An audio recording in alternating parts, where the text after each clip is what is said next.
الحمد لله الحنان والمنان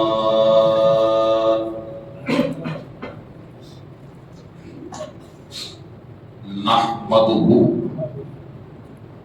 ونستعينه ونستغفره ونعوذ بالله من شرور أنفسنا ومن سيئات أعمالنا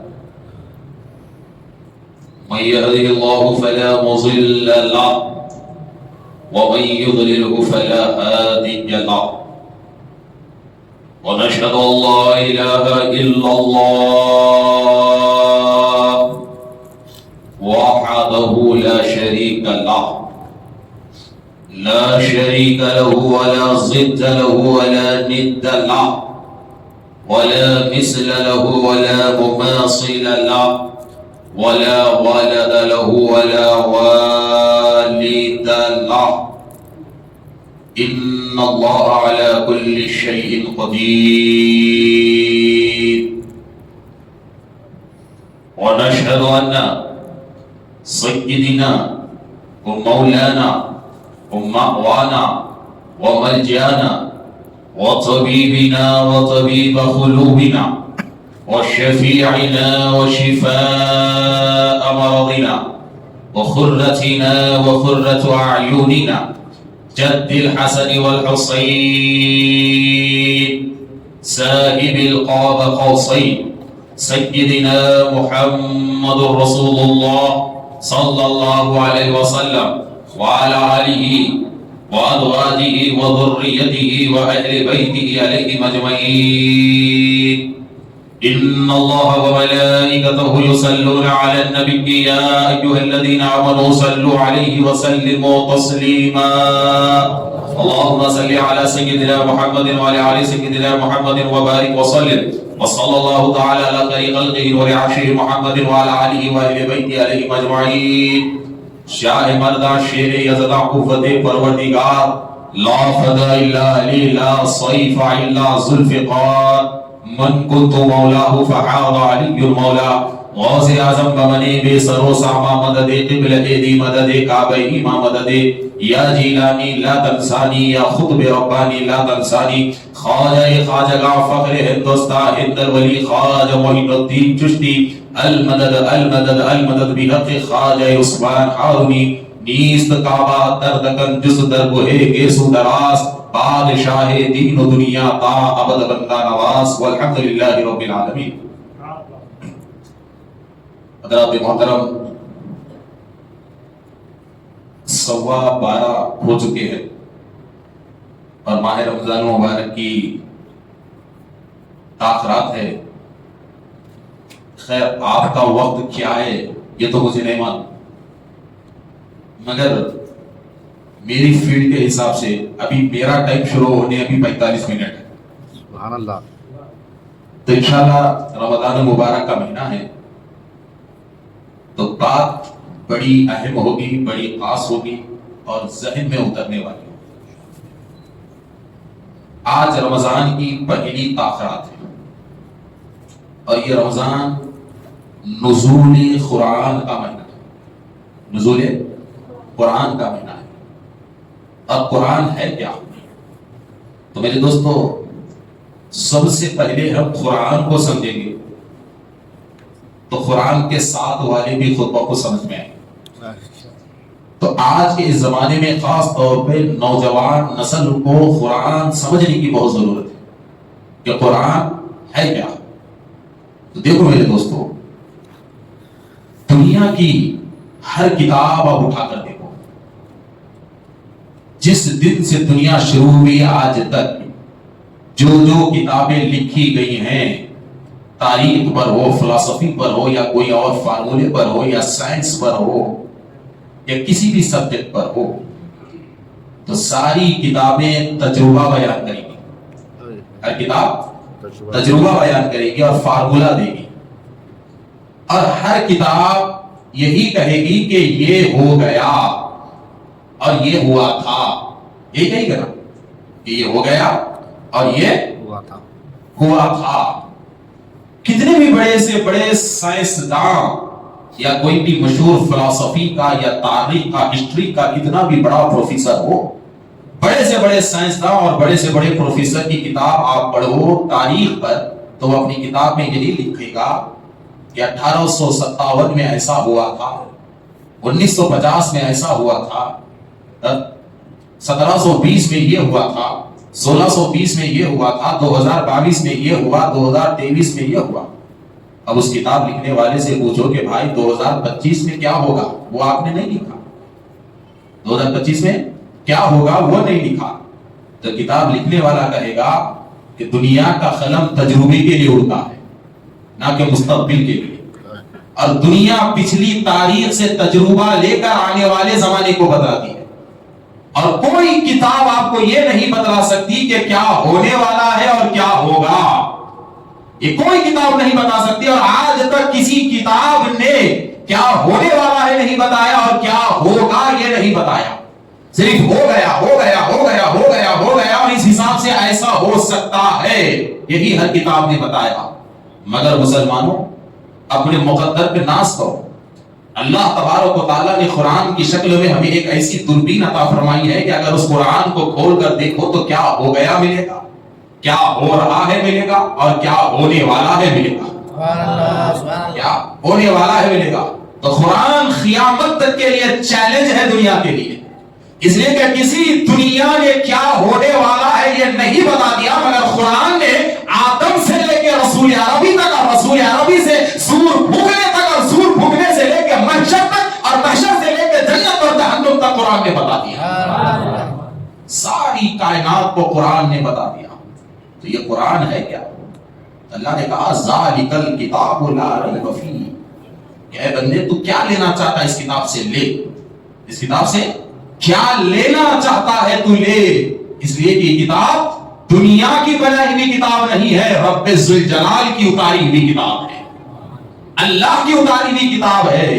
کیا لینا چاہتا ہے لے، لا ریب فیہ، اس میں شک کی کوئی گنجائش نہیں ہے، اس میں جو ہے وہ ہونا ہے، اور ہر حال میں اس میں کا لکھا ہو کے رہے گا، ہر حال میں ہو کے رہے گا۔ تو حضرات محترم تھوڑا غور کرو، ذرا تھوڑا غور کرو کہ ہم نے ایک برانڈ خریدا، چاہے پانی ہو، چاہے کوئی کیمیکل ہو، چاہے کوئی مکس فروٹ ہو، تو اس میں ہم کیا دیکھتے ہیں کہ برانڈ کون سا ہے یہ دیکھتے ہیں، یہ دیکھتے ہیں۔ اور نیا برانڈ لے لو تو ہم حیران ہوتے ہیں کہ بھائی یہ نئی کمپنی ہے، کھانے کی چیزیں پتہ نہیں کیا ہوگا، اور پھر اوپر سے ہم یہ دیکھتے ہیں کہ ISI مارک ہے یا نہیں ہے، ISI نے اسے قبول کیا ہے کہ نہیں قبول کیا ہے۔ اگر میڈیکل ہے، میڈیکل کا کوئی فارمولا ہے یا کوئی دوا ہے، تو اس میں ہم یہ دیکھتے ہیں کہ انڈین میڈیکل بورڈ نے اسے رجسٹرڈ کیا ہے کہ نہیں کیا ہے۔ اگر انڈین میڈیکل بورڈ نے اس کو رجسٹرڈ کیا ہے اور اپنا لائسنس نمبر دیا ہے تو بڑی بے فکری سے ہم دوا کھاتے ہیں، اس لیے کہ یہ دوا ریسرچ ہو کر آئی ہے۔ اور ISI مارک اگر پانی کے باٹل پہ بھی دکھ گیا تو ہم بڑے بے فکری سے پیتے ہیں کہ یہ پانی ٹوٹل سیف ہے، ٹوٹل سیف ہے، اس لیے کہ ماہرین نے اسے جانچا ہے، اسے پرکھا ہے، اور بعد میں اس پہ اسٹامپ لگایا ہے، اور بڑی بے فکری سے ہم پی سکتے ہیں ان کے بھروسے پہ۔ تو یہاں اللہ دنیا کو بھروسہ دے رہا ہے کہ اے بندے یہ کلام میرا ہے، اور میں ٹھپا لگاتا ہوں لا ریب فیہ، یہ قرآن میرا ہے اور اس پہ مہر میں لگاتا ہوں، لا ریب فیہ، اس قرآن میں کسی قسم کی کوئی گنجائش نہیں ہے، ہر چیز تم قرآن سے لے سکتے ہو۔ تو میرے دوست، قرآن کو معمولی مت سمجھو، قرآن کو معمولی مت سمجھو۔ قرآن ہے کہ حقیقت میں آپ کو معلوم ہے، قرآن حقیقت میں ایک مومن کا، ایک مسلمان کا روحانی استاد ہے، قرآن ایک مسلمان کی روح کا امام ہے، قرآن ایک مسلمان کی خون کی گرمی ہے، قرآن ایک مسلمان کی دل کی تازگی ہے، قرآن ایک مسلمان کی دل کی مٹھاس ہے، قرآن ایک مسلمان کی نظر کی تیزی ہے، قرآن ایک مسلمان کے لیے اس کے بازو کی طاقت ہے، قرآن ایک مسلمان کے لیے اس کے جینے کا سلیقہ ہے، قرآن ایک عابد کے لیے اس کے سجدے کا مزہ ہے، قرآن ایک مسجد میں بیٹھنے کے لیے مسجد کی رونق ہے۔ اگر امام ہے تو امام کا زیور قرآن ہے، اگر عالم ہے تو عالم کے لیے ہمت قرآن ہے، اگر بے سہارا ہے تو بے سہارے کے سہارے کا نام قرآن ہے۔ حضرات محترم، یہ قرآن ہے کہ اگر آپ یہ قرآن میں دیکھیں گے تو حیران ہو جائیں گے، لا ریب فیہ، شک کی گنجائش نہیں ہے۔ اور پھر دیکھو جناب یہ قرآن نازل کس پہ ہوا؟ رسول اللہ پہ نازل ہوا، آقائد عالم صلی اللہ علیہ وسلم پہ نازل ہوا۔ آج ہم قرآن کو بڑی آسانی سے پکڑتے ہیں، سینے سے لگاتے ہیں، جدھر چاہے ادھر رکھتے ہیں، مگر یہ قرآن کی حقیقت کیا ہے؟ الف لام میم پڑھتے ہیں تو یہ الف لام میم کا وزن کیا ہے؟ وَالضُّحَىٰ وَاللَّيْلِ إِذَا سَجَىٰ آسانی سے پڑھ لیا، مگر اس کا وزن کیا ہے؟ قُلْ هُوَ اللَّهُ أَحَدٌ آسانی سے پڑھ لیا، اس کا وزن کیا ہے؟ قُلْ أَعُوذُ بِرَبِّ النَّاسِ آسانی سے پڑھ لیا، اس کا وزن کیا ہے؟ تو اللہ تعالیٰ اس کا وزن بتاتے ہوئے کہتا ہے کہ لَوْ أَنزَلْنَا، اگر ہم اس قرآن کو ایک پہاڑ پر نازل کرتے تو وہی کی گرمی سے پہاڑ بھی پگھل جاتا۔ طرف کہتا ہے کہ بندے یہ گرم کلام ہے، اس میں گرمی اتنی ہے کہ پہاڑ بھی اس کی گرمی کو برداشت نہیں کر سکتا، اور پہاڑ بھی وہی کی گرمی سے پگھل جاتا اگر ہم اس کو پہاڑ پہ نازل کرتے، مگر ہم نے قلب مصطفیٰ پہ اس کلام کو نازل کیا ہے، رسول اکرم صلی اللہ علیہ وسلم کے قلب پہ اس کلام کو نازل کیا ہے۔ تو میرے دوستو دیکھیے بھی یہ کلام کیسا ہے، تو بات سمجھ میں آ رہی ہے آپ کو؟ سمجھ میں آ رہی ہے میری بات؟ بولا رہو سمجھ میں آ رہی نا؟ تب اس کی حقیقت پہ آؤ کہ قرآن ہے کیا، قرآن ہے کیا؟ اب اس کی حقیقت پہ آؤ، حقیقت پہ آؤ۔ اب کسی کو پوچھیں کہ بھائی بتا قرآن ہے کیا، تو آپ کہیں گے کہ اللہ کا کلام ہے، بے شک اللہ کا کلام ہے۔ پوچھیں گے قرآن کے اندر کیا ہے، تو لوگ کہیں گے کہ قرآن کے اندر احکام الہی ہیں، اللہ کے احکامات ہیں، بے شک ہیں، بلکہ میں پورے خلاصے سے کہوں گا شریعت، طریقت، حقیقت اور معرفت کے خلاصے کا نام قرآن ہے۔ یہ تین منزلوں کے خلاصے کا نام قرآن ہے، مگر اس سے پہلے قرآن کچھ اور ہے۔ شریعت سے پہلے قرآن کچھ اور ہے، طریقت سے پہلے قرآن کچھ اور ہے، حقیقت سے پہلے قرآن کچھ اور ہے، معرفت سے پہلے قرآن کچھ اور ہے۔ تو وہ کیا ہے؟ ان سب سے پہلے قرآن نعت مصطفیٰ ہے، ان سب سے پہلے قرآن عظمت مصطفیٰ ہے، ان سب سے پہلے قرآن رفعت مصطفیٰ ہے، ان سب سے پہلے قرآن کی ایک ایک آیت میرے نبی کی بلندی ہے، قرآن کی ایک ایک آیت میرے مصطفیٰ کی شان ہے، قرآن کی ایک ایک آیت رسول اللہ کی بڑائی ہے، قرآن کی ایک ایک آیت رسول اللہ کی عظمت ہے، قرآن کی ایک ایک آیت رسول اللہ کی شان ہے۔ اب وہ کیسے شان ہے رسول اللہ کی؟ تو دیکھیے آپ تھوڑا ہم آگے بڑھتے ہیں، میں آپ کو بتاؤں گا رسول اللہ کی وہ شان کیسے ہے۔ تو کیا قرآن پورا ایک ساتھ نازل ہوا؟ نہیں۔ آج کی رات شب قدر میں قرآن نازل ہوا تو کہاں نازل ہوا؟ شب برات میں آسمان دنیا پر، وہاں سے لوح محفوظ پر پھر شب قدر میں فیصلہ ہوا کہ وہی کا نزول ہوگا، وہی کا نزول ہوگا۔ تو 23 سال کے عرصے میں کتنے؟ قرآن مکمل ہونے میں 23 سال لگے۔ مکے میں بھی نازل ہوا، مدینے میں بھی نازل ہوا، کبھی ایک آیت، کبھی ایک رکوع، کبھی ایک سورہ، کبھی 3 آیت، کبھی 6 آیتیں، کبھی 12 آیتیں، جیسی جیسی ضرورت پڑی ویسے ویسے نازل ہوا، اور 23 سال کا عرصہ لگا، 23 سال کا عرصہ لگا مکمل قرآن نازل ہونے میں۔ تب یہاں ایک سوال پیدا ہوتا ہے کہ اے اللہ، تو نے دنیا کو بنانا چاہا تو صرف تو نے کن کہا، ہو جا کہا تو ہر چیز ہو گئی۔ تو نے جب دنیا بنانا چاہا تو ہو جا کہا تو ہو گئی۔ پانی ہو جا، پانی کو کہا کن تو پانی بن جا، پانی بن گیا۔ آسمان سے کہا کن تو آسمان ہو جا، آسمان ہو گیا۔ سورج سے کہا کن تو سورج ہو جا تو سورج ہو گیا۔ چاند سے کہا کن فیکون ہے، چاند تجھے جیسا ہونا ہے ارادے رب کے حساب سے تو ویسے ہو جا، تو اللہ کے ارادے کے حساب سے چاند ہو گیا۔ تو رب نے ہر چیز کو حکم دیا تو وہ ہر چیز بنتے گئی کن فیکون، جیسا ہونا ہے ہو جا، جیسا ہونا ہے ہو جا۔ تو لفظ کن کے حکم سے ہر چیز ایک ساتھ ہو گئی، اور کتنے وقت میں ہوئی یہ بھی نہیں بول سکتے، اس لیے کہ وقت کو بھی اللہ نے کہا کن تو وقت بن جا تو وہ بن گیا۔ تو ہر چیز ہو گئی، ہر چیز ہو گئی اور ایک ساتھ ہو گئی۔ تو ایک سوال دل میں پیدا ہوتا ہے کہ ان اللہ علی کل شیء قدیر، اللہ اپنے آپ کو کہتا ہے کہ ہر چیز پہ قدرت اللہ کی ہے، اور بغیر اللہ کی قدرت کے کچھ نہیں ہو سکتی۔ تو جب ساری چیزیں رب کے ایک حکم پہ ہو گئی، اور یہ ساری دنیا ایک ساتھ اللہ کے ایک حکم پہ ہو گئی، تو پورے 30 پارے اللہ کے ایک حکم پہ ایک ساتھ کیوں نہیں اترے؟ یہ بڑی سوچنے والی بات کہ پورے 30 پارے اللہ کے ایک حکم پر ایک ساتھ کیوں نہیں اترے؟ اس میں راز کیا ہے؟ تو میں آپ کو اس کی وجہ بتلاتا ہوں کہ اللہ نے قرآن کو ایک ساتھ نازل کرنے میں کیوں روکے رکھا، کیوں روکے رکھا؟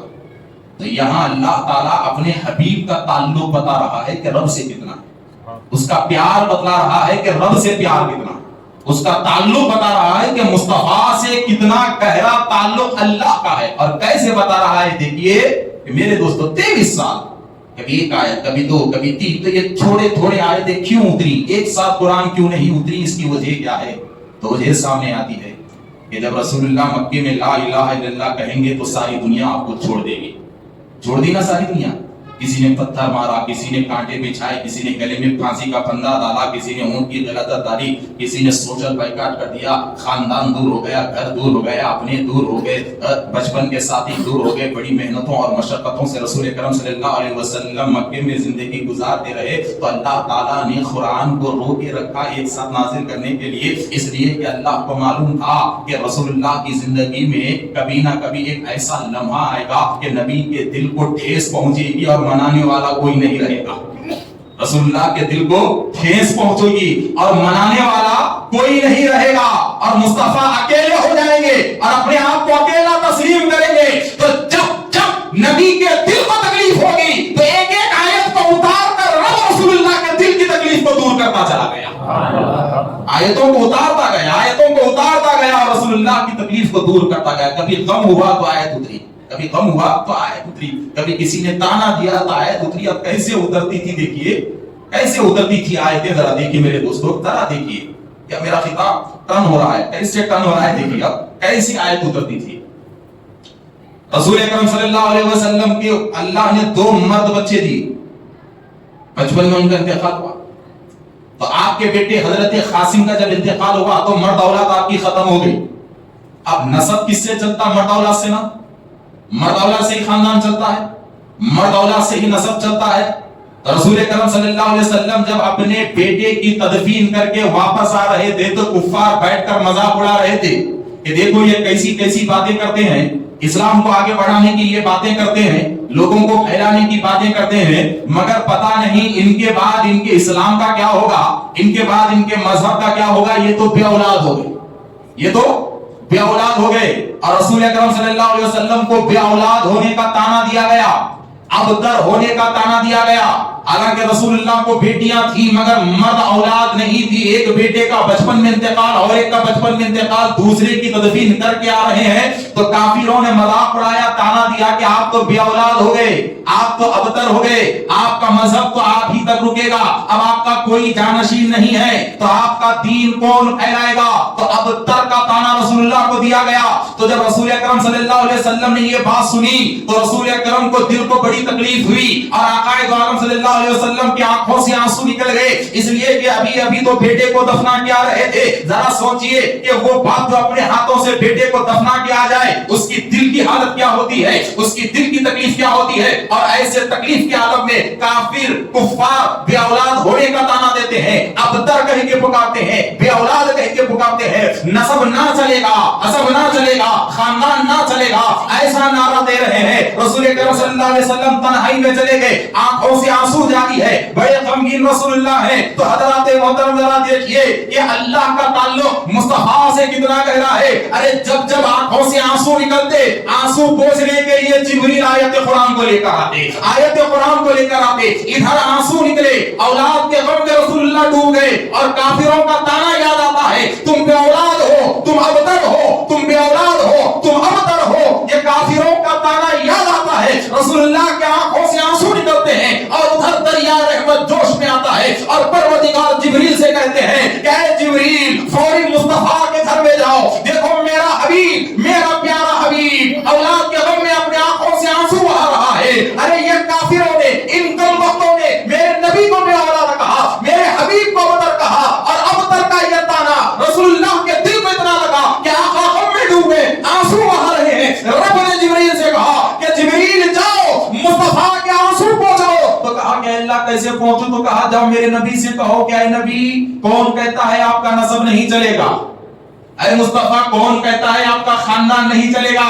ارے اللہ نے ہر معاملے میں آپ کو سب سے الگ رکھا ہے، ہر معاملے میں آپ کو سب سے جدا رکھا ہے. اس نے آپ کو ابتر کہا اس نے آپ کو بے اولاد کہا، ان کافروں نے کہا کہ آپ کا خاندان نہیں چلے گا، تو جبریل جاؤ میرے حبیب کو سنا دو خوشخبری۔ کیا خوشخبری؟ تو جبریل آیت لے کر آئے، کہا کہ یا رسول اللہ آنسوؤں کو پوچھئے، ایک خوشخبری لایا ہو۔ کہا کیا؟ تو رب کہتا ہے انا اعطیناک الکوثر فصل لربک وانحر ان شانئک هو الابتر۔ مانے کیا ہوئے؟ اللہ مصطفیٰ کو کتنی محبت سے سمجھا رہا ہے۔ دیکھیے میں مفہوم سمجھاتا ہوں، انا اعطیناک الکوثر، اے حبیب ان لوگوں کے تانوں کو چھوڑیے، ان لوگوں کے بیکار باتوں کو چھوڑیے، ان لوگوں کے فضول باتوں کو چھوڑیے۔ ارے آپ اپنے مقام کو دیکھیے، اپنے مرتبے کو دیکھیے۔ انا اعطیناک الکوثر، اے مصطفیٰ ہم خدا ہیں، ہم آپ کو چاہتے ہیں۔ اعطیناک الکوثر، اے حبیب ہم نے آپ کو خیر کثیر عطا کیا ہے، ختم نہ ہونے والی دولت ہم نے عطا کیا ہے، ہم نے آپ کو کوثر عطا کیا ہے، لازوال نعمت ہم نے عطا کیا ہے، ختم نہ ہونے والی نعمت عطا کیا ہے،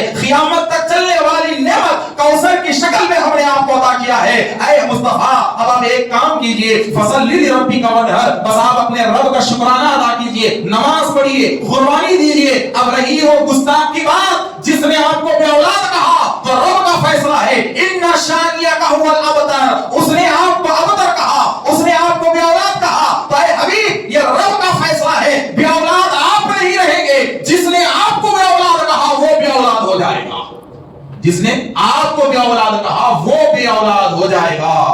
اب ذرا دیکھیے میرے دوستو، یہ سورہ کوثر کب نازل ہوئی؟ جب رسول اللہ کو بے اولاد ہونے کا تانا دیا گیا، یہی ہے نا، جب میرے نبی کو ابتر کہا گیا، اور یہاں اللہ کہتا ہے کہ آپ بے اولاد نہیں ہیں، آپ ابتر نہیں ہیں۔ انا اعطیناک الکوثر، ہم نے آپ کو کوثر جیسی نعمت دیا ہے، آپ کا خاندان چلے گا۔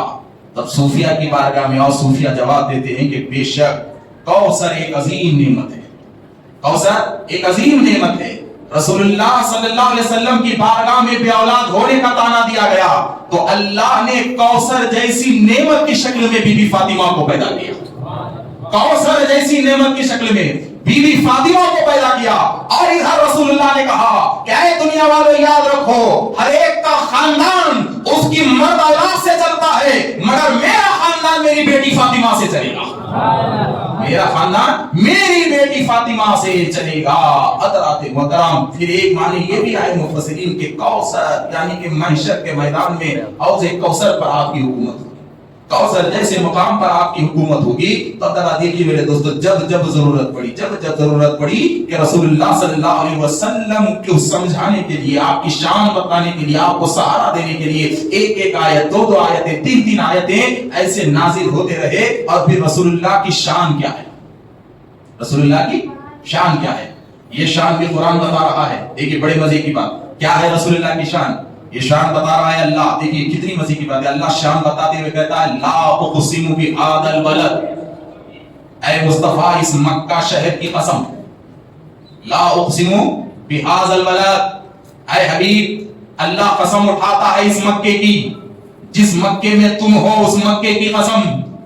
تو بات یہ سمجھ میں آ رہی ہے کہ اللہ تعالیٰ جب مکے کی قسم اٹھا رہا ہے، مکے کی قسم اللہ بیان کر رہا ہے، تو وہ مکہ بہت بڑا ہے، لیکن کس وجہ سے اللہ نے مکے کی قسم کہا، کس وجہ سے، آخر وہ وجہ کیا ہے جس میں اللہ نے کہا لا اقسم بهذا البلد، کہ اے مصطفیٰ اس شہر مکہ کی قسم۔ تو آئیے سوال کرتے ہیں زمانے سے کہ اللہ نے قرآن میں کہا مکے کی قسم، تو اے اللہ تو نے شہر مکہ کی قسم کیوں کھائی؟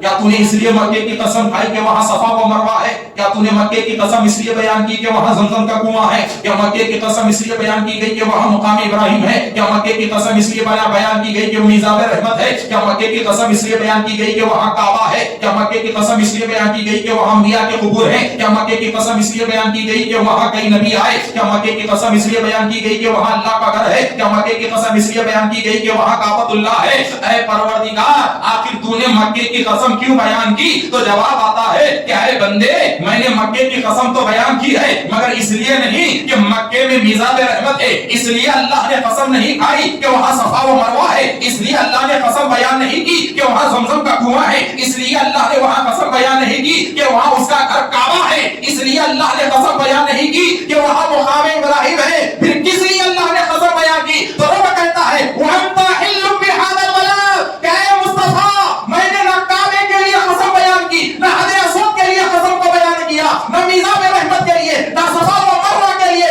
بلکہ اے حبیب آپ کا قدم ان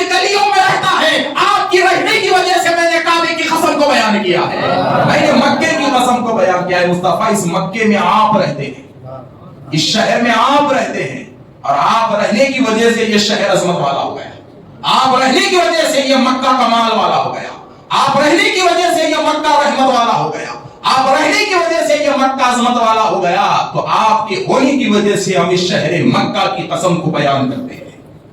اچھا جناب، تو ایک چیز میری سمجھ میں آتی ہے کہ اللہ نے قرآن میں مکے کی قسم کو بیان کیا، کہا کہ اس مکہ کی قسم، اس لیے کہ یہاں میرا حبیب رہتا ہے۔ تو ایک چیز میرے ذہن میں آتی ہے دوستو کہ مکہ رسول اللہ کا پرماننٹ شہر نہیں، بات سمجھیں، ہمیشہ کا شہر نہیں، بلکہ کچھ سال میرے نبی مکے میں رہے، کچھ سال میرے نبی کا قدم مکے کی زمین کو لگا، تو جس زمین کو نبی کا قدم لگا اس زمین کا اتنا بڑا مقام ہے، تو جو زمین کو قیامت تک کے لیے نبی کا جسم لگا اس مدینے کا مقام کتنا بڑا ہوگا، اس مدینے کا مقام کتنا بڑا ہوگا۔ مکے میں تو صرف قدم ہیں اور مدینے میں تو سراپا مصطفیٰ ہے، سراپا مصطفیٰ ہیں۔ تو مکے میں رسول اللہ کا قدم رہنے کی وجہ سے، چلنے پھرنے رہنے کی وجہ سے، چند سال زندگی گزارنے کی وجہ سے اللہ نے مکے کی جب قسم بیان کی تو مدینے کا معاملہ کیا ہوگا، مدینے کا معاملہ کیا ہوگا۔ اسی لیے تو شریعت کہتی ہے کہ یاد رکھو پورے محلے میں سب سے مقدس مقام مسجد کا، پورے محلے میں سب سے مقدس مقام مسجد کا، اور مسجد کی زمین پورے محلے میں عظمت میں سب سے بڑی، مسجد کی زمین برکت میں پورے محلے میں سب سے بڑی، مسجد کی زمین احترام میں پورے محلے میں سب سے بڑی، مسجد کی زمین پاکیزگی میں احترام میں پورے محلے میں سب سے بڑی۔ تو کیا برکت مسجد کے محلے کی حد تک ہی ہے؟ کیا عظمت مسجد کے محلے کی حد تک ہی ہے؟ کیا رحمت مسجد کے محلے کی حد تک ہی ہے؟ تو دل پکارتا ہے کہ نہیں بندے، ابھی مقام ختم نہیں ہوا، بلکہ مسجد محلے کی مسجد سے بڑا مقام جامع مسجد کا، محلے کی مسجد سے بڑا مقام جامع مسجد کا۔ اب جامع مسجد کا ثواب محلے کی مسجد سے بڑا، جامع مسجد کی عظمت محلے کی مسجد سے بڑی، جامع مسجد کی رحمت محلے کی مسجد سے بڑی، جامع مسجد کی عبادت محلے کی مسجد سے بڑی، جامع مسجد کا مجمع محلے کی مسجد سے بڑا، اور جامع مسجد کا مقام محلے کی مسجد سے بڑا۔ تو پھر دل نے کہا کہ اچھا، تب یہ عظمت کی آخری حد ہے، اس سے بڑا کوئی مقام نہیں ہو سکتا۔ تو تب عقیدت نے پکارا نہیں، اس سے بھی ایک بڑا مقام ہے۔ پوچھا وہ کون سا؟ تو کہا وہ ریاست کی جامع مسجد، ریاست کی جامع مسجد۔ ریاست کی جامع مسجد کی عظمت تمام شہروں کی جامع مسجد سے بڑی، ریاست کی جامع مسجد کی رفعت تمام شہر کے جامع مسجدوں سے بڑی۔ پھر میں نے کہا کہ اچھا، تو اب تو کوئی بڑا مقام ہو ہی نہیں سکتا۔ تب عقیدت نے کہا نہیں، اس سے بھی ایک بڑا مقام ہے۔ پوچھا وہ کون سا؟ مسجد اقصی فلسطین۔ یہ مسجد اقصی فلسطین کا مقام تمام دنیا کی مساجد سے بڑا ہے۔ یہ مسجد اقصی کا مرتبہ تمام دنیا کی مسجدوں سے بڑا ہے۔ یہ مسجد اقصی کی عظمت یہ تمام دنیا کی مساجد سے بڑی ہے۔ یہ مسجد اقصی کا ثواب یہ تمام دنیا سے بڑا ہے۔ تو تب میں نے فیصلہ کیا کہ اقصی سے بڑی عظمت کوئی ہو ہی نہیں سکتی، مسجد اقصی سے بڑی شان کوئی ہو ہی نہیں سکتی، مسجد اقصی سے بڑا کوئی ثواب ہو ہی نہیں سکتا۔ تو تب پھر مجھے جھنجھوڑا گیا، نہیں، اس سے بھی بڑا اور ایک مقام ہے، وہ ہے کعبۃ اللہ، کعبے کا مقام تمام دنیا میں سب سے مقدس، کعبے کا مرتبہ تمام دنیا میں سب سے بڑا، کعبے کی عظمت تمام دنیا میں سب سے بلند، کعبے کی رحمت تمام دنیا میں سب سے بلند، کعبے کا ثواب تمام دنیا میں سب سے بلند، کعبے پہ ٹھہرنا تمام دنیا میں سب سے اچھا۔ اب کعبے سے بڑی کوئی عظمت ہو ہی نہیں سکتی، کعبے سے بڑا کوئی جلال ہو ہی نہیں سکتا، کعبے سے بڑی کوئی رحمت ہو ہی نہیں سکتی، کعبے سے بڑیا کوئی دین ہو ہی نہیں سکتی، کعبے سے بڑی کوئی نوازش ہو ہی نہیں سکتی۔ تو تبھی ایمان نے کہا کہ بندے رک جا، ابھی عظمت ختم نہیں ہوئی۔ میں نے کہا کیسے ختم نہیں ہوگی؟ میں تو خود آپ کے گھر کے سامنے ہوں، کعبے کو دیکھ رہا ہوں، اب اللہ کے گھر سے بڑا اور کسی اور کا گھر کیسے ہو سکتا ہے؟ اللہ کے گھر سے بڑی عظمت اب کسی کی کیسے ہو سکتی ہے؟ اللہ سے گھر کی سے بڑی رحمت کسی کی کیسے ہو سکتی ہے؟ تو تبھی شریعت نے فیصلہ کیا، اب تو کعبے سے نکل جا، مسجد نبوی جا، مسجد نبوی کے سامنے ٹھہر جا، جالیوں کے اندر جھانک لے، جالیوں کے اندر جو مزار نظر آ رہی ہے نا، مزار کے اندر جو جسم ہے، وہ جسم کے نیچے جو زمین کا ٹکڑا ہے، وہ زمین کا ٹکڑا کعبے سے بھی افضل ہے، وہ زمین کا ٹکڑا کعبے سے بھی افضل ہے۔ تو رسول اللہ کی شان دیکھیے کہ میرے نبی کے مزار مبارک کا زمین کا ٹکڑا شریعت میں کعبے سے بھی افضل ہے۔ تو جب ان کی مزار کا ٹکڑا کعبے سے افضل ہو تو پھر ان کے جسم کا معاملہ کیا ہوگا؟ ان کی شان کا معاملہ کیا ہوگا؟ تو القدر کے حضرات محترم، تو بس قرآن ہے کیا؟ یہ رسول اللہ کی نعت ہے۔ قرآن ہے کیا؟ یہ رسول اللہ کی نعت ہے۔ قرآن رسول اللہ کی نعت ہے۔ تو جب تو قرآن سمجھنے کے لیے دو شرطیں ہیں، ایک پہلے ایمان ہونا، دوسرا عشق رسول ہونا۔ یہ دو چیزیں دل میں آ گئے تو قرآن سمجھ میں آتی، قرآن پڑھنے کا فائدہ ہوتا۔ تو قرآن سے فائدہ اٹھانا ہے تو اس کا فائدہ کیا ہے؟ تو میرے نبی یہاں بتاتے ہیں کہ لوگوں دیکھو، میں تم میں دو چیزیں چھوڑے جا رہا ہوں، میں تمہیں دو بھاری چیزیں چھوڑے جا رہا ہوں، ان کو پکڑے رہنا، کبھی گمراہ نہیں ہوگی۔ ان دو چیزوں کو تم پکڑے رہنا، تم کبھی گمراہ نہیں ہوں گے۔ تو صحابہ بڑے غور و خوص میں آ گئے کہ بات یہاں ہدایت و گمراہی کی ہو رہی ہے، بات یہاں حقیقت کی ہو رہی ہے، اور صرف دو ہی چیزیں ہیں جو گمراہی اور ایمان کا فیصلہ کریں گے، دو ہی چیزیں ہیں جو حق اور کس کا فیصلہ کریں گے، دو ہی چیزیں ہیں جو سچائی اور جھوٹ کا فیصلہ کریں گے، اور یہ دو چیزیں پکڑنے والا حق پہ رہے گا، یہ دو چیزیں پکڑنے والا ہدایت پہ رہے گا۔ تو میرے نبی نے کہا کہ میں دو چیزیں چھوڑ کے جا رہا ہوں۔ پوچھا وہ کون سی دو چیزیں ہیں؟ تو میرے نبی نے کہا ان دو چیزوں میں ہدایت ہے، تم ان دو چیزوں کو پکڑے رہو، تم سلامت رہو گے، کبھی گمراہ نہیں ہوگے۔ تو وہ دو چیزیں کون ہیں؟ تو میرے نبی نے کہا ان میں نمبر ایک قرآن جو ہدایت ہے، اللہ کا کلام ہے، اور نمبر دو اہل بیت، میرا خاندان۔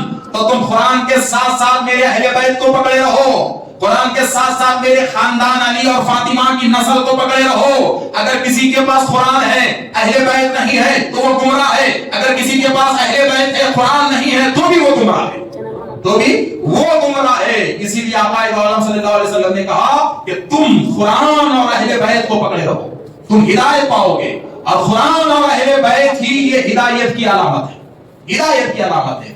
تو اہل بیت میں مولا علی مشکل کشا کا شمار۔ تو آج پہلی طاق رات ہے، اور پہلی طاق رات میں مولا علی کی شہادت ہے، پہلی طاق رات میں مولا علی کی شہادت ہے۔ تو مختصر سا ذکر مولا علی کا کر کے بات کو ختم کر دیتا ہوں۔ ذرا دیکھیے میرے دوستو، کون علی؟ کون علی؟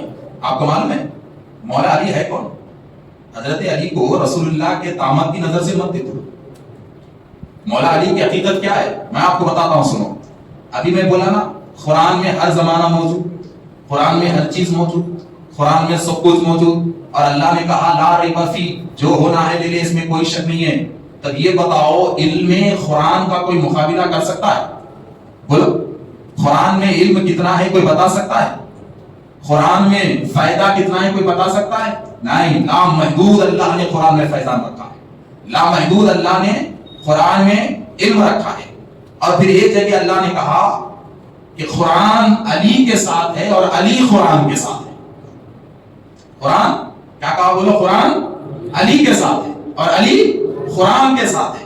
اور قرآن اور علی کا ساتھ کب تک رہے گا؟ تو رسول اللہ کہتے ہیں کہ محشر تک یہ ساتھ نہیں ٹوٹے گا، محشر تک قرآن علی کے ساتھ رہے گا، علی قرآن کے ساتھ رہیں گے، اور یہ دونوں میدان محشر میں ایک ساتھ رہیں گے، یہ دونوں محشر کے میدان میں ایک ساتھ رہیں گے۔ تو ایسا کیوں کہا؟ آخر حقیقت علی کیا ہے؟ تو اس میں ایک چیز سمجھو، یہ بتاؤ کہ رسول اللہ صلی اللہ علیہ وسلم کے علم کا مقابلہ کوئی کر سکتا ہے؟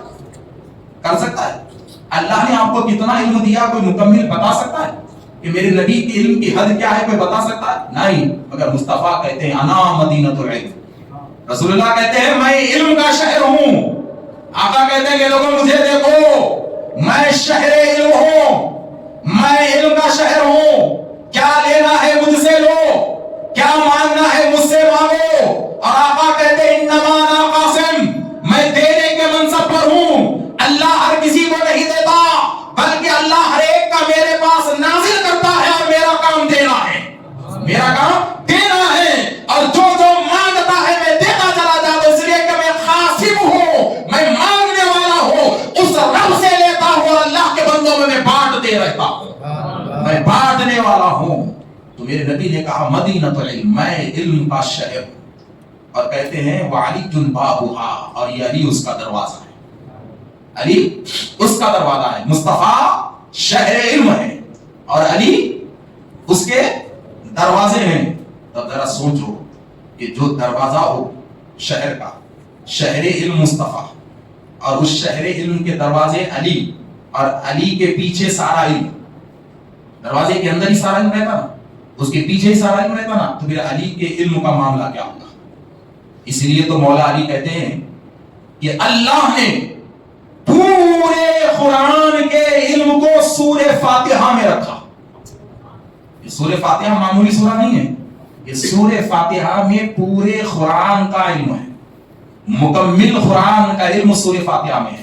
اور مولا علی کہتے ہیں کہ اللہ نے پورے قرآن کے علم کو سورہ فاتحہ میں رکھا، اور پورے سورہ فاتحہ کے علم کو اس کی بسم اللہ میں رکھا، اور پورے بسم اللہ کے علم کو اس کی پہلی با میں رکھا، اور پورے با کے علم کو اس کے نیچے کے نقطے میں رکھا. اور علی کہتے ہیں میں وہ نقطہ ہوں. مولا علی کہتے ہیں کہ میں وہ بسم اللہ کے با کا نقطہ ہوں جس میں قرآن کا پورا علم ہے. تو علی وہ ذات کہ جن کے پاس مکمل مکمل مکمل قرآن کا علم ہو. اور پھر دیکھیے میرے دوستو کہ مولا علی کی محبت ہے کیا چیز؟ مولا علی کی محبت ہے کیا چیز؟ ایک بڑی مزیدار روایت سنیے. حضور سید محدث دکن سید عبداللہ شاہ صاحب رحمۃ اللہ علیہ آپ بیان کرتے ہیں کہ مولا علی مشکل کشا حضرت بلال کے ساتھ بازار گئے. حضرت بلال کے ساتھ بازار گئے اور مولا علی کو خربوز پسند آیا، اور آپ وہ خربوز کو خریدے لے کر آئے، اور حضرت علی اور بلال دونوں بیٹھ کے خربوز کو کاٹے، کھانے کی تیاری ہوئی.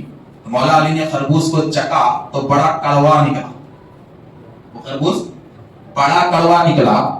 تو حضرت علی نے مولا علی نے حضرت بلال سے کہا کہ بلال یہ خربوز کو پھینکو، واپس آؤ میں تمہیں ایک حدیث سناؤں گا. واپس آؤ ایک حدیث سناؤں گا. حضرت بلال کے پھینکے اور حدیث سننے کے لیے ٹھہر گئے. تو مولا علی نے کہا کہ بلال سنو، یہ کڑوا خربوز دیکھ کے ایک بات یاد آ گئی. پوچھا وہ کیا بات؟ تو کہا کہ رسول اللہ صلی اللہ علیہ وسلم نے ایک دن مجھ سے کہا تھا کہ اے علی اللہ نے تمہاری محبت کا وعدہ دنیا کی ہر مخلوق سے لے رکھا ہے. اللہ نے تمہاری محبت کا وعدہ دنیا کے ہر مخلوق سے لے رکھا ہے، اور تمہاری محبت کو اللہ انسان تو انسان ہر ہریالی میں رکھا ہے. تمہاری محبت کو انسان تو انسان ہر ہریالی میں رکھا ہے، ہر پھل میں رکھا ہے. تو اے علی جس میں تمہاری محبت رہے گی وہ بڑا میٹھا رہے گا. رسول اللہ نے کہا کہ علی جس میں تمہاری محبت رہے گی وہ بڑا میٹھا رہے گا، اور جس میں تمہاری محبت نہیں رہے گی وہ بڑا کڑوا رہے گا. تو مولا علی کہتے ہیں کہ بلال ایسا معلوم ہوتا ہے یہ خربوز اس بیل سے ہے جس بیل میں میری محبت نہیں تھی. یہ خربوز اس بیل سے ہے جس بیل میں میری محبت نہ تھی، اس لیے یہ کڑوا ہوا. اگر میری محبت ہوتی تو میٹھا ہوتا. تو بس بات سمجھ میں آ گئی کہ اگر زبان میں شرافت پیدا کرنا چاہتے ہو تو دل میں علی کی محبت لاؤ. اس لیے کہ علی نام ہے شرافت اور شرارت کے پیمانے کا. علی نام ہے پاکیزگی اور ناپاکی کے پیمانے کا. علی نام ہے وفادار اور غدار کے پیمانے کا. علی نام ہے منافق اور مسلمان کے پیمانے کا. علی نام ہے اسلام اور کفر کے پیمانے کا. اور علی نام ہے اصل اور نقل کے پیمانے کا. اور رسول اللہ نے کہا کہ علی کی محبت مٹھاس پیدا کرتی ہے اور علی کا بغض کڑواہٹ پیدا کرتا ہے. تو ایک سانچہ میں آپ کو دیتا ہوں کہ آج کے بعد سے اگر گھر کے ماحول کو سجانا ہے، گھر میں زبانوں میں نرمی پیدا کرنا ہے، زبانوں کی سختی کو ہٹا دینا ہے، غصوں کو کم کرنا ہے، گھر کی چڑچڑاہٹ کو کم کرنا ہے، تو بس ایک ہی کام کرو، گھر کے تمام لوگوں کے دلوں میں علی کی محبت ڈالو. اس لیے کہ جس کے دل میں علی کی محبت ہوتی ہے اس کی زبان کبھی غلط نہیں ہو سکتی. اس کی زبان کبھی غلط نہیں ہو سکتی. اس لیے کہ مولا علی کی محبت یہ زبان کی کڑواہٹ کو ختم کر دیتی ہے. یہ مولا علی کی محبت یہ نفرتوں کو ختم کر دیتی ہے. مولا علی کی محبت یہ منافقت کو ختم کر دیتی ہے. مولا علی کی محبت یہ بزدلی کو ختم کر دیتی ہے. مولا علی کی محبت یہ کمزوری کو ختم کر دیتی ہے. مولا علی کی محبت یہ دل کی حیبت کو ختم کر دیتی ہے. مولا علی کی محبت یہ اکیلے پن کو ختم کر دیتی ہے. اور یاد رکھو میرے دوستو، وفاداری کا نام ہے محبت علی.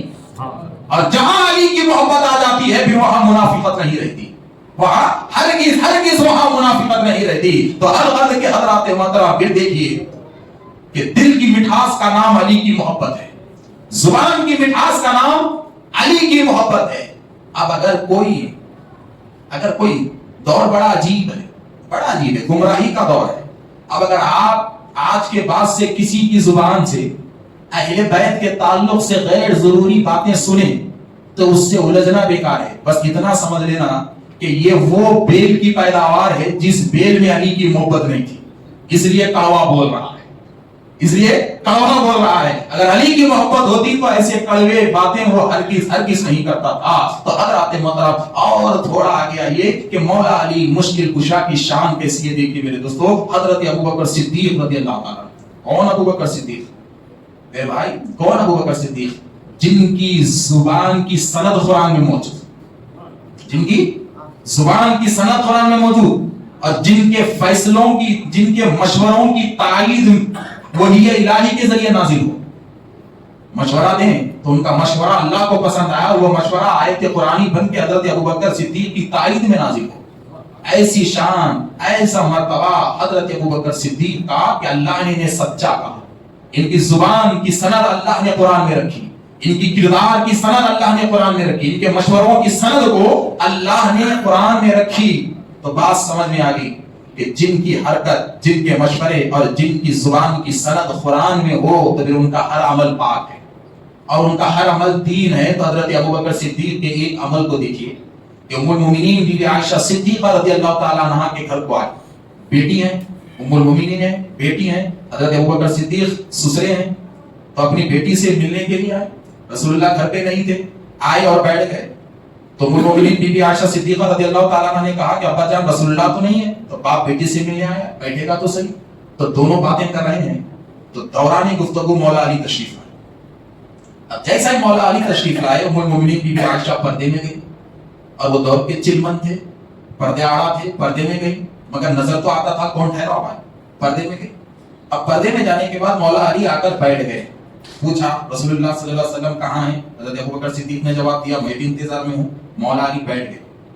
اب یہ دونوں تو ایک دوسرے سے انجان نہیں ہے نا بھائی، بچپن سے دیکھ رہے، ایک دوسرے سے تو دونوں انجان نہیں ہے، مگر مولا علی خاموش ہیں، انتظار میں رسول اللہ کے ہیں، اور حضرت ابوبکر کو بھی انتظار رسول اللہ کا ہے، مگر حضرت ابوبکر صدیق چہرے علی کو تکتے جاتے، ایسا گھورتے ہیں جیسے کہ پہلی مرتبہ علی کو دیکھ رہے، گھورتے گئے۔ تھوڑی دیر مولا علی بیٹھے، نکل گئے۔ اما بی بی عائشہ صدیقہ رضی اللہ تعالیٰ عنہا بھی آئیں باہر پردے کے اپنے والد سے ملنے، تو آپ نے تعجب سے پوچھا کہ ابا جان کیا بات ہے؟ بہت دیر سے علی بیٹھے ہوئے ہیں، آپ بڑے خاموش تھے، بات نہیں کر رہے تھے، مگر میں نے ایک عجیب حرکت کو دیکھا۔ حضرت ابوبکر نے پوچھا بیٹی کیا حرکت کو دیکھا؟ تو آپ علی کو بہت گھور رہے تھے، پلک بھی نہیں جھپک رہے تھے، بہت گھور رہے تھے، بہت غور سے دیکھ رہے تھے، کیا بات ہے؟ حضرت ابوبکر نے کہا کہ بیٹی جب علی میرے سامنے آ گئے تو رسول اللہ کی حدیث یاد آ گئی۔ پوچھا وہ کون سی حدیث؟ تو حضرت ابوبکر نے کہا کہ بیٹی کیا تم نہیں جانتی کہ ایک دن ہمارے نبی نے کہا تھا کہ علی کے چہرے کو دیکھنا بھی عبادت ہے، علی کے چہرے کو دیکھنا بھی عبادت ہے، تو اسی لیے میں بیٹھے بیٹھے علی کے چہرے کو تک رہا تھا تاکہ مصطفیٰ کے حکم پہ عمل ہو جائے، مصطفیٰ کے حکم پہ عمل ہو جائے۔ تو علی کے چہرے کو دیکھنا عبادت ہے، اور لوگ عبادت سمجھ کے مولا علی کے چہرے کو دیکھا کرتے تھے، عبادت سمجھ کے مولا علی کے چہرے پہ ٹک ٹکی آپ باندھا کرتے تھے، تو علی کے چہرے کو دیکھنا بھی عبادت ہے۔ اور تھوڑا آگے آؤ جناب، جب علی کے چہرے کو دیکھنا عبادت ہے تب حضرت فاروق اعظم رضی اللہ تعالیٰ عنہ کے بارگاہ میں آؤ۔ یہ کون فاروق اعظم ہے؟ دوسرے خلیفہ ہیں، اور ان کے دور میں اسلام جتنا ترقی کیا، پوری ذمہ داری کے ساتھ کہتا ہوں کہ ان کے دور میں اسلام جتنی سرحدوں کو پار کر کے نکلا کسی اور کے دور میں نہیں نکلا۔ بہت بڑا کارنامہ اسلام پہ حضرت فاروق اعظم کا رہا، اور ان کے بارے میں رسول اللہ نے کیا کہا کہ عمر جہاں رہتے ہیں وہاں شیطان نہیں رہتا، عمر جہاں رہتے ہیں وہاں شیطان نہیں رہتا، عمر کے سائے سے شیطان بھی ڈرتا ہے، عمر کی ذات تو دور، میرے نبی نے کہا عمر کے سائے سے شیطان بھی ڈرتا ہے۔ تب ایک بات سمجھ میں آ گئی کہ عمر زبان سے جو کہیں گے وہ حق کہیں گے، اس لیے کہ عمر شیطان کے بھٹکاوے میں نہیں ہے۔ یہ سند نبی دے رہے ہیں کہ عمر کو شیطان نہیں بھٹکا سکتا، وہ جو بھی کہیں گے سچ کہیں گے، اس لیے کہ عمر شیطان کے وسوسے سے محروم، شیطان کے وسوسے سے عمر دور ہے، اور اللہ نے ان کو وسوسے سے محدود رکھا ہے، اور نبی نے کہا کہ عمر جہاں ہو وہاں شیطان نہیں ہوگا۔ تو حضرت عمر کی عقیدت دیکھیے مولا علی کے تعلق سے کیسی تھی کہ حضرت عمر رب کی بارگاہ میں دعا کرتے ہیں کہ اے اللہ تو مجھے ہرگز وہ دن نہ دکھانا جس دن عمر کو علی کی رہبری نہ ملے، جس دن عمر کو علی کی رہبری نہ ملے تو عمر کو ہرگز ایسا دن مت دکھانا۔ یہ ہے مولا کائنات کی شان، مولا کائنات کی شان یہ ہے۔ اور تھوڑا آگے بڑھیے، بات کو ختم کرتے ہیں اور تھوڑا آگے بڑھیے میرے دوستو کہ مولا کائنات کی شان کیا ہے۔ تھوڑا دیکھیے ایک اور نرالی شان مولا کائنات کی، آئے ہائے ہائے کیا کہنے جناب، کیا کہنے۔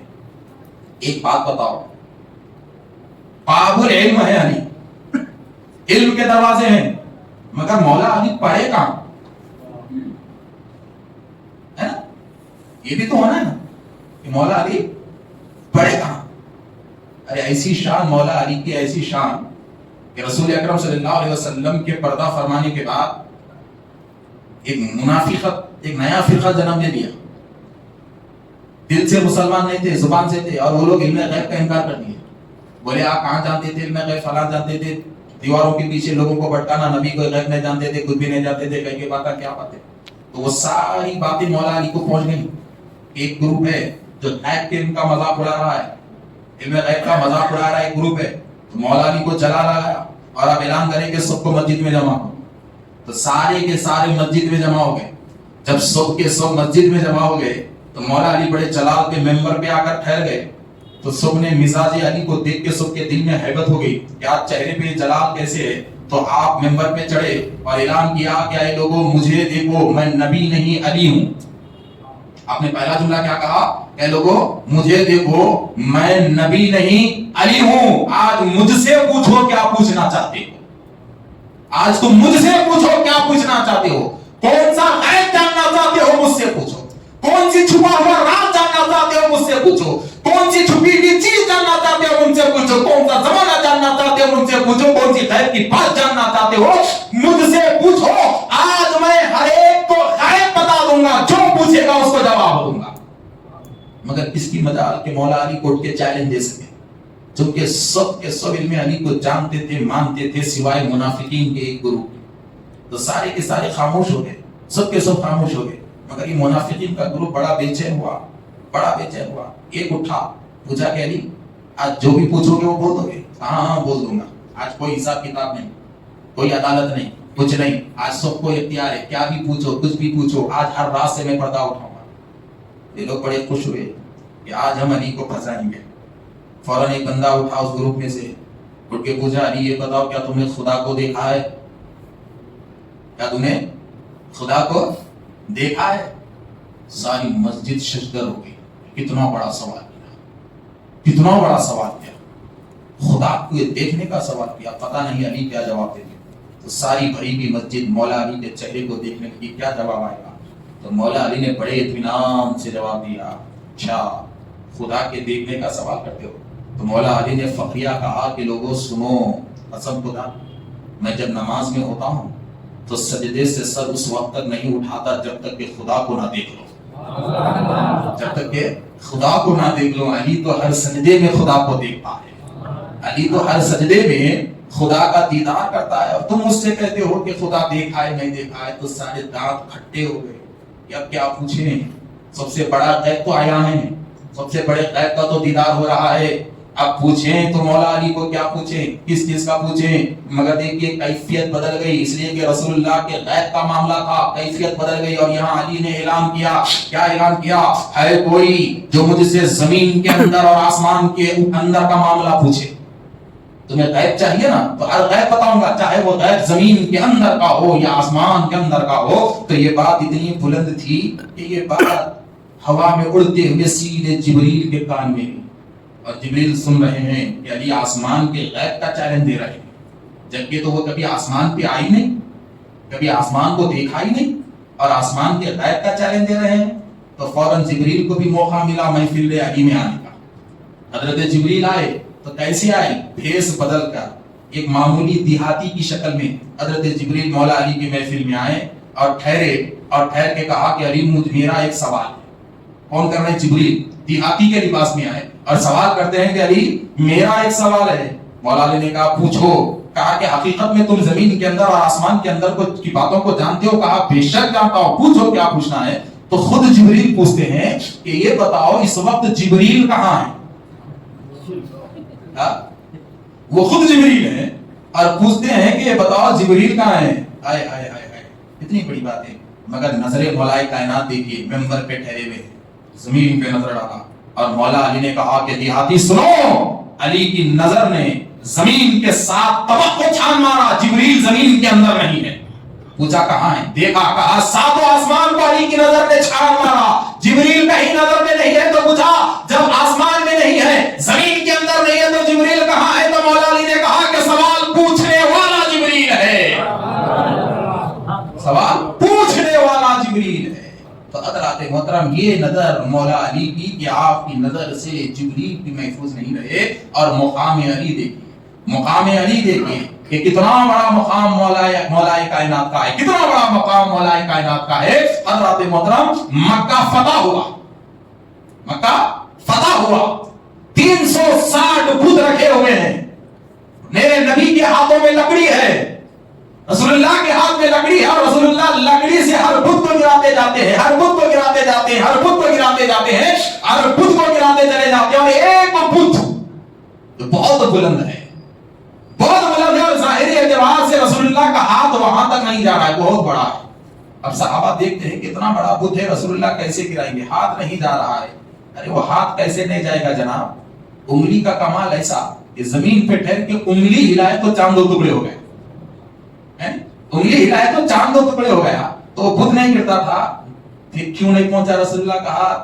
تو میرے نبی نے وہاں اپنے اختیار کو روک کے رکھا علی کی عظمت کے لیے، اپنے اختیار کو روک کے رکھا مولا علی کی شان اور ان کی عظمت فتح مکہ کے دن تمام مسلمانوں کے سامنے بتانے کے لیے، ان مسلمانوں کے سامنے جو پہلے سے اسلام پہ تھے، اور ان لوگوں کے سامنے جو نئے نئے مسلمان ہو چکے تھے، اس لیے کہ فتح مکہ کا دن صرف مسلمانوں پہ مکے کے کنٹرول کا دن نہیں تھا، بلکہ فتح مکہ کا دن اظہار امامت علی کا بھی دن تھا۔ مولا علی مشکل پوچھا کہ خاندان کی امامت کے اظہار کا بھی دن فتح مکہ کا دن تھا، اور وہ کیسے اظہار ہوتا ہے ذرا دیکھیے۔ صحابہ نے دیکھا کہ میرے نبی انگلی لکڑی کر رہے نہیں جا رہی ہے، صحابہ نے پوچھا رسول اللہ کیا کریں؟ تو میرے نبی نے کہا علی کو بلاؤ۔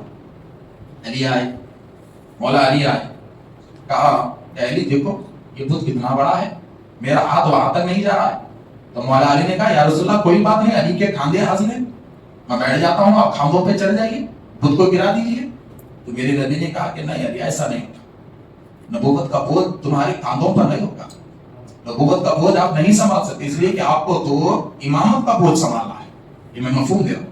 آپ کے کاندھوں پر تو امامت کا بوجھ رکھنا ہے، آپ کے کاندھے پر تو دم حسین کا بوجھ رکھنا ہے، آپ کے کاندھے پر امام حسن کے زہر کا بوجھ رکھنا ہے، آپ کے کاندھوں پر تو بی بی زینب کی بے پردگی کا بوجھ رکھنا ہے، آپ کے کاندھوں پر تو بی بی سکینہ کی سسکیوں کا بوجھ رکھنا ہے، آپ کے کاندھے پر تو علی اصغر کے سو کے حلق کا بوجھ رکھنا ہے، آپ کے کاندھے پر تو قیامت تک کے آنے والے سیدوں کی امامت کا بوجھ رکھنا ہے، ولیوں کی امامت کا بوجھ رکھنا ہے، ابدالوں کی امامت کا بوجھ رکھنا ہے، اخطاب کی امامت کا بوجھ رکھنا ہے، اوتاد کی امامت کا بوجھ رکھنا ہے۔ تو آپ کے جو کاندھے ہیں یہ نبوت کے لیے نہیں ہے، امامت کے لیے ہے، یہ امامت کے لیے ہے۔ تو کہا یا رسول اللہ پھر کیا کیا جائے؟ تو رسول اللہ نے کہا کہ علی آج ایک کام کرو۔ کیا کرو؟ تو کہا کہ علی آج ایک کام کرو۔ پوچھا رسول اللہ کیا کروں؟ کہا کہ دیکھو کاندھے میرے ہوں گے اور میرے کاندھوں پہ تم چڑھو گے، کاندھے میرے رہیں گے اور بلند کرنے والا میں رہوں گا، اور میرے کاندھوں سے بلند ہو کے تم بت کو گراؤ گے، بت کو گراؤ گے۔ تو یہ حکم تھا، حکم تھا، اور حکم کی تعمیل بھی عبادت ہوتی ہے۔ وہاں منشے نبوت تھا علی کو مصطفیٰ کے کاندھوں پہ چڑھانا۔ تو سارے صحابہ حیران ہو گئے کہ آج علی مصطفیٰ کے کاندھے پہ چڑھیں گے، رسول اللہ کے کاندھے پہ چڑھیں گے۔ اور کعبے کے سارے لوگ جو نئے نئے مسلمان ہوئے تھے، جو مدینے میں پہلے سے مہاجر انصار تھے، ان کو تو عظمت علی معلوم تھی، مگر یہ نئے نئے مسلمان تھے، وہ بڑے حیران ہو گئے کہ علی کی شان اتنی بڑی ہے اسلام میں کہ وہ اپنے نبی کے کاندھوں پر چڑھ رہے۔ میرے نبی بیٹھ گئے، کہا علی چڑھو۔ مولا علی مشکل کشا چڑھ گئے۔ رسول اللہ اٹھے۔ اب آخری بات سنو، جب اٹھے رسول اللہ تو کیا پوچھنا جی؟ جو کام کے واسطے چڑھائے وہ کام پوچھنا نا، علی خود کو گراؤ یہی بولنا نا، یہ نہیں بولے رسول اللہ، کیا بولے؟ پوچھا کہ علی کہاں تک پہنچ گئے؟ پوچھا علی کہاں تک پہنچ گئے؟ بت تک پہنچے نہیں پہنچے نہیں، ارے وہ بت تو بہانا تھا، اصل میں خدا کے سامنے علی کو بلند کرنا تھا، خدا کے گھر میں، خدا کے گھر کے صحن میں، خدا کے گھر کے سامنے، خدا کے گھر کے صحن میں اللہ رب العزت علی کو بلند کرنا تھا تاکہ دنیا سمجھ جائے کہ علی کتنے بلند ہے اور علی کی عظمت کتنی بلند ہے، کتنی بلند ہے علی کی عظمت۔ تو ہر بات محترم تو آپ ذرا دیکھیے، پوچھا کہ علی کہاں تک پہنچے، آئے آئے نیچے والے حیران ہیں، یہ کیا پوچھ رہے ہیں کہاں تک پہنچے، بت تو توڑنے گرائے تھے، اب پوچھ رہے ہیں رسول اللہ کہاں تک پہنچے۔ تو جواب آتا ہے یا رسول اللہ کیا بتاؤں، علی آج اتنا بلند ہو گیا، اتنا بلند ہو گیا۔ پوچھا کتنا بلند، پہلا آسمان بھی ختم ہو گیا، دوسرا بھی ختم ہو گیا، تیسرا چوتھا پانچواں چھٹواں ساتواں، تو علی آپ کہاں ہو؟ تو مولا علی کہتے ہیں یا رسول اللہ آج علی اتنا بلند ہے کہ اب میرا ہاتھ عرش اعظم پر ہے، اگر آپ حکم دے تو عرش اعظم کے پائے کو پکڑ کر زمین پہ لاؤ، عرش اعظم کے پائے کو پکڑ کر زمین پہ لا لو، آج علی اتنے بلندیوں پر ہے۔ تو فوراً رسول اللہ نے کہا کہ ٹھیک ہے علی اب نیچے اتر جاؤ۔ اب بت کو ڈھکے دیے، نیچے اترے۔ مولا علی جب نیچے اترے تو مسکرائے، رسول اللہ نے مسکرانے کا سبب پوچھا علی کیوں مسکرا رہے ہو؟ تو مولا علی نے کہا یا رسول اللہ تعجب ہے، اتنی اوپر سے نیچے کودا اور محسوس تک نہیں ہوا، اتنی اوپر سے نیچے آیا اور محسوس تک نہیں ہوا۔ تو میرے نبی نے کہا علی تمہیں محسوس کیسے ہوگا، تمہیں بلند کرنے والے رسول اللہ تھے، نیچے لانے والے جبریل تھے، جسے مصطفیٰ بلند کرے اور وہ بلندی جب آسمان پہ چلے جائے تو پھر جبریل انہیں نیچے لائے، جبریل انہیں نیچے لائے۔ تو الغرض کے حضرات محترم بس ایک چیز ذہن میں رکھیے کہ قرآن ہے اور اہل بیت ہے، قرآن ہے اور اہل بیت ہے، بس ایک ہی فارمولہ اسلام کا ہے، وہ فارمولہ ذہن میں رکھیے کہ اللہ کی محبت کو پوری کرنے کے لیے رسول اللہ کی محبت لازم ہے۔ جب تک ہم رسول اللہ کی محبت میں پورے نہیں ہوتے اللہ کی محبت ہمارے پاس مکمل نہیں آتی، اور اللہ کے ہم وفادار نہیں ہوتے، اور رسول اللہ کی محبت میں مکمل اترنے کے لیے رسول اللہ کی گھر کی محبت ضروری ہے، رسول اللہ کی گھر کی محبت ضروری ہے۔ تب ایمان کی ابتدا، ہمارے عقیدے کی ابتدا، ہمارے عمل کی ابتدا اگر شروع کرنا ہے تو اہل بیت کی محبت سے شروع کرنا ہے، اس لیے کہ اہل بیت کی محبت نبی کی محبت سے جوڑتی ہے اور نبی کی محبت اللہ کی محبت سے جوڑتی ہے۔ اے مجھے کمال سخن سے نوازنے والے، گر میں چپ رہوں بھی تب نغمہ میرا سنائی دے۔ خدا حافظ۔ سلام علیکم۔